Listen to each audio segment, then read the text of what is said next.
ban chấm su ba thìตัดสมบูรณ์ปรีกกบ้านน้องมองโปน้องมือแผลมอนนะนี่คือมอนปูไต้หวันมามอนไต้หวันแผลบางโปนะเคยเจอแผลบางโปบ่ามอนปูไต้หวันที่มอนปูได้แผลปะแอมมาเหมือนอย่างไต้หวันสตรอเบอรี่ไต้หวันเมชอมาตั้งปีปูมาคือไอ้แผลโปร่งคลีมาเจอแผลจานไหนมาบางโปอันนี้กลายปีเบสลักระยะปี10 ថ្ងៃណា10 ថ្ងៃហើយយើងធ្វើការចាក់ទឹកព្រឹកនឹងងាយឃើញថាផ្លែចេញមកប្រុសគ្រប់ផ្នែកគ្រប់ឆ្នាំងបាទឲ្យតែមានផ្នែកចន្លោះណាគឺចេញមកទាំងអស់បងប្អូនបាទ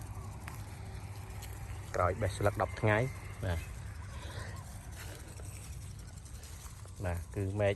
មើលទៅចេញច្រើនមែនតើបាទចេញច្រើនបីតែមែកតូចមែកធំនឹងដែរបាទចេញច្រើនបាទ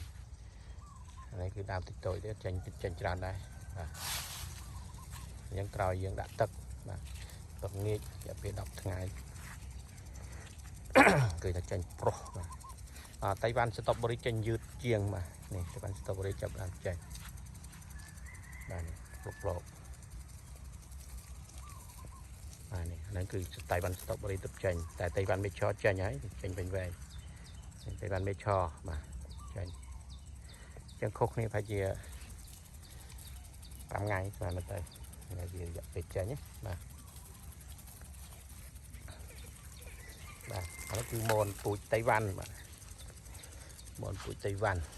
មានទាំងតៃវ៉ាន់ស្ទ្រអឺប៊ឺរីតៃវ៉ាន់មេឆរបាទអានេះគឺចេញប្លុកមកច្រើនដែរអានេះគឺតៃវ៉ាន់ស្ទ្រអឺប៊ឺរីហើយរសជាតិស្ទ្រអឺប៊ឺរីបាទ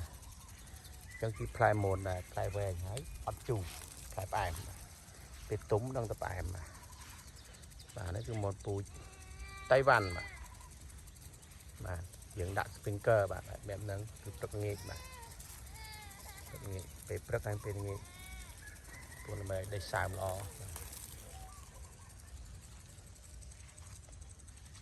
បាទអានេះមនពូជតៃវ៉ាន់មេឆរវែងបាទនេះតិចតួចហ្នឹងបាទចាំមើលខ្ញុំដាក់មើលបាទនេះចង្អុលដៃហ្នឹងបាទចង្អុលម្រាមដៃផ្លែវែងផ្លែវែង